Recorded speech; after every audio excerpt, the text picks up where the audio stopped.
Si vous êtes nouveau sur la chaîne, n'oubliez pas de vous abonner et d'activer la cloche de notification. On commence.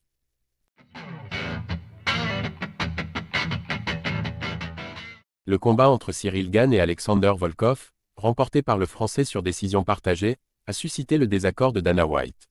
Le patron de l'UFC a publiquement affirmé que le Russe méritait la victoire et a présenté ses excuses à ce dernier.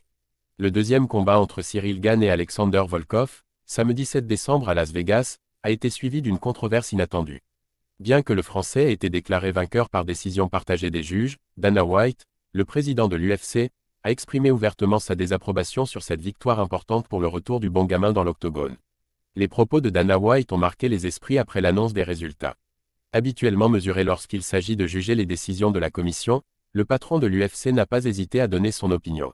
Je pense que Volkov a gagné. Après avoir entendu les huées du public, je suis allé m'excuser auprès de lui.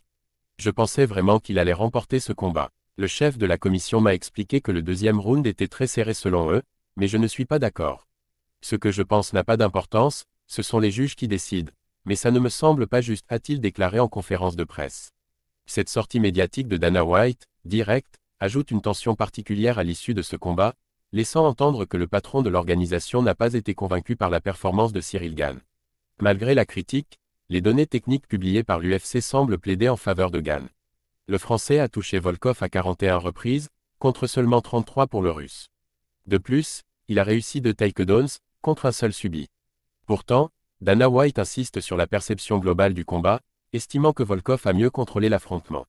Si Gane a reconnu que son combat n'était pas à la hauteur de ses attentes, citant une luxation à l'orteil dès les premières secondes, les remarques de Dana White pourraient avoir un impact durable sur sa position dans l'organisation. Pour l'UFC, où le spectacle et l'adhésion du public sont aussi importants que les résultats sportifs, un désaveu de la part du président pourrait peser lourd dans les décisions à venir. Avec 2 revers lors de ses précédentes opportunités de titre, face à Francis Ngannou en 2022 et John Jones en 2023, cette victoire controversée ne fait qu'intensifier la pression sur le Vendéen. En tant que figure incontournable de l'UFC, Dana White influence directement les carrières des combattants et l'opinion publique. Mais ces commentaires ne risquent-ils pas de fragiliser la crédibilité des juges ou de nuire à la confiance en leur impartialité ?